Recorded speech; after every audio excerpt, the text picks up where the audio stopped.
جو مصر کو جاتی تھی، خدا کے فرشتے نے کہا کہ یہاں سے چل اور تو مصر کو چلا جا۔ عزیزو، اگر مقدسہ مریم اکیلی ہوتی تو اس کے لیے بچے کو لے کر جانا،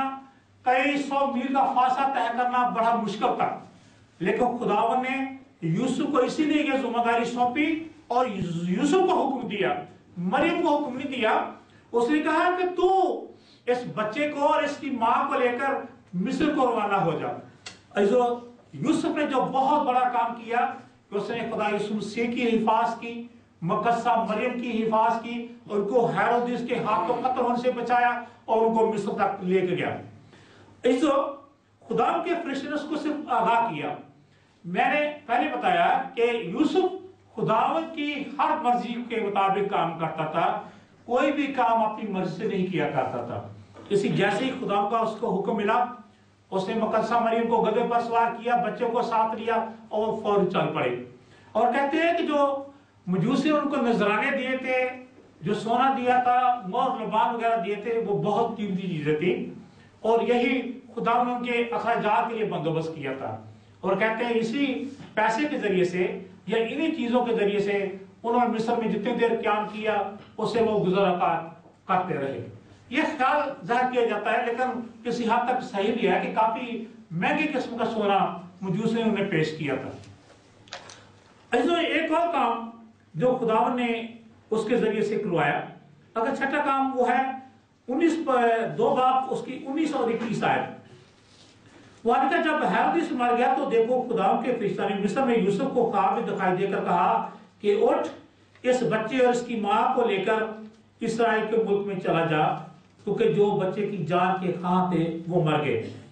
وہ کہتے ہیں کہ جلد ہی ہیرودیس بادشاہ جیسے اس نے بچوں کو قتل کروایا، اس کے تھوڑے عرصہ کے بعد وہ مر گیا۔ میں کافی بکس میں یہ تلاش کر رہا تھا کہ خدا یسوع مسیح اور مقدسہ مریم اور حضرت یوسف کتنا عرصہ وہ ملک مصر میں رہے۔ جب وہ ناصر سے مصر کو لے کے بچے کو گئے ہیں اور کتنا عرصہ گزارا، مجھے اس کا کوئی ایسا ثبوت نہیں ملا، نہ اس کے بارے کوئی ایسا حوالہ ملا اور نہ ہی کوئی ایسی وضاحت ملی، لیکن پتہ نہیں چلتا کہ وہ کتنا عرصہ وہاں رہے ہیں۔ میں اور سیدھا جب ملک مصر میں گئے تھے تو ہم نے وہ جگہ دیکھی جہاں مقدسہ مریم نے اور یوسف نے خدا یسوع مسیح کو چھپایا تھا۔ ہم نے وہ درخت بھی دیکھا، کہتے ہیں کہ وہ درخت ایسے جھک گیا، اس کے تنے نیچے آ گئے اور ان کے نیچے انہوں نے چھپے ہوئے تھے۔ اسی کے پاس ایک کنواں تھا جہاں سے وہ پانی پیتے تھے، اسی کنویں سے لے کے وہ خدا یسوع مسیح کو بات وغیرہ دیتے تھے، اور وہ جگہ بھی ہم نے دیکھی اور ہمیں بڑی خوشی ہوئی دیکھ کر وہ جگہ کی۔ اور اس کا انہوں نے ایک پلان بنایا ہوا تھا، نقشہ بنا ہوا تھا، کس راستے سے حضرت یوسف مقدسہ مریم اور یسوع کو لے کر کس راستے سے وہ مصر میں آئے، وہ نقشہ بھی وہاں انہوں نے بنایا ہوا تھا۔ لیکن عزیزو، آج ہمیں دیکھنا کہ خدا نے پہلے تو یوسف کو حکم دیا کہ تو بیٹے کو لے کر مصر کو بھاگ جا، لیکن خدا یسوع مسیح کی خدمت بنی اسرائیل قوم کے لیے تھی، تو اس لیے یوسف کو خدا نے حکم دیا، خدا کے فرشتہ نے، کہ اب کوئی خطرے کی بات نہیں ہے، تو فوری طور پر بچے کو لے کر مصر سے واپس ملک اسرائیل کو بھاگ جا۔ اور وہ اسی وقت فوراً اٹھا اور وہ بچے کو اور اس کی ماں کو لے کر اسرائیل کے ملک میں آ گیا۔ ابھی جب وہ آیا تو اس کے دل میں اور ایک خوف پیدا ہو گیا۔ اس نے سنا کہ ارخلاؤس اپنے باپ ہیرودیس کی جگہ یہودیہ میں بادشاہی کرتا ہے، تو وہ یہودیہ میں جانے سے ڈرا اور وہ جا کر اس نے پھر جا کر ناصرت میں رہنا شروع کر دیا۔ ناصرت کے بارے میں لکھا ہے کہ خدا یسوع مسیح 30 برس تک ناصرت شہر میں رہے۔ کتنا برس تک رہے؟ 30 برس تک۔ اور یہ 30 سال پہلے تو یوسف نے یہ کام سارے خدا یسوع مسیح اور اس کی ماں کے لیے کیے، لیکن اس کے بعد خدا یسوع مسیح اپنے والدین کی خدمت کرتے رہے۔ اور خدا کے کلام میں لکھا ہے کہ خدا یسوع مسیح خوب ترقی کرتے گئے اور 30 سال کی عمر تک وہ وہاں رہے۔ اور لکھا ہے اور اس کے لوکا 2 باب اس کی 40 آیت میں، اور وہ لڑکا بڑھتا اور قوت پاتا گیا اور حکمت سے معمور ہو گیا اور خدا کا فضل اس پر تھا۔ یہ 6 کام کرنے کے بعد ایک بہت بڑا کام جو یوسف نے سارے انجام دینا تھا، اس کے بعد یوسف کی سٹوری کا کوئی ذکر نہیں ملتا۔ 6 کام اس نے کر لیے۔ اب 7واں اہم کام یہ ہوتا تھا، اگر لوکا رسول کی انجیل اس کا 2 باب ہم دیکھیں، لوکا رسول کی انجیل اس کا 2 باب اس کی 41 آیت میں لکھا ہے، اور اس کے ماں باپ ہر برس عید فصح پر یروشلم کو جایا کرتے تھے، اور جب وہ 12 برس کا ہوا تو وہ عید کے دستور کے موافق یروشلم کے گئے۔ جب وہ ان دنوں کو پورا کر کے لوٹے تو وہ لڑکا یسوع یروشلم میں رہ گیا اور اس کے ماں باپ کو خبر نہ ہوئی۔ یہاں کی جو ذکر میں کرنا چاہتا ہوں کہ بچہ یہودی ہر والدین پر یہ فرض ہوتا تھا کہ بچے کو جب وہ تھوڑا اس کو ہوش آ جاتی ہے، چلنے پھرنے کے قابل ہوتا، بات چیت کرنے کے قابل ہوتا، یعنی 5 سال کی عمر لگا لیں یا 6 یا 7 سال کی عمر میں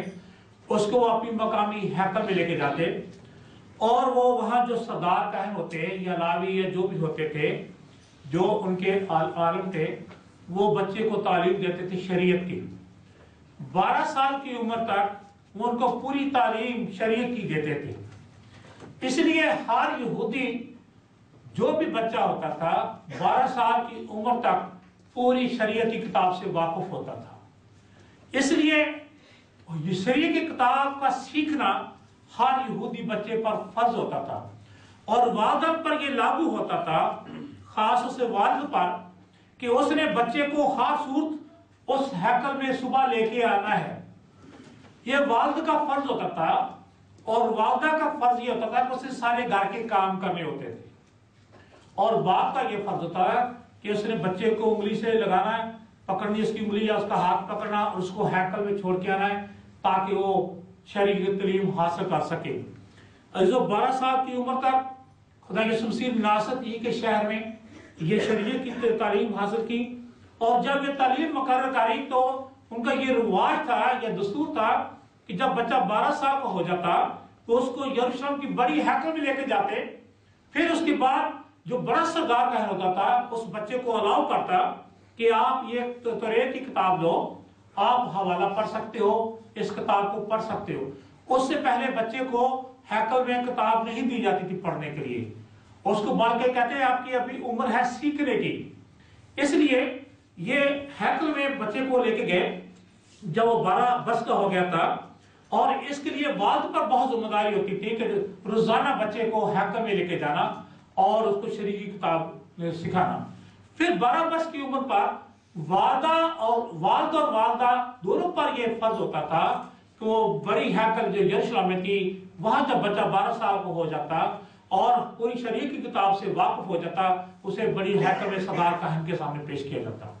جس کو ہم کہتے ہیں کنفرمیشن۔ جیسے بچے کو شاعر بانی کے لیے ہم مخصوص کرتے ہیں، اسی طرح بچے کو مخصوص کیا جاتا تھا۔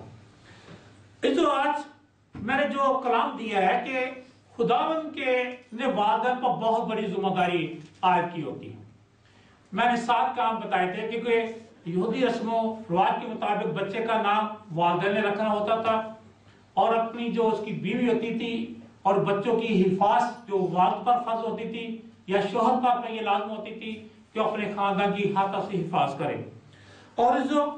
اکیلی عورت کچھ نہیں کر سکتی۔ آج جیسے میں نے 7 کام میں نے بتایا کہ یوسف نے خدا یسوع مسیح کے لیے اور مقدسہ مریم کے لیے کیے، آج میں ہر ایک والدین سے یہ گزارش کر لوں گا، آپ سب والدین میں تک دھیان کریں، کیا ہم پر یہ لازم ہے کہ ہم اپنے بچے کو بائبل پڑھنا سکھائیں اس حال سے؟ جی اونچی بولیں، کیا یہ فرض ہے ہم پر؟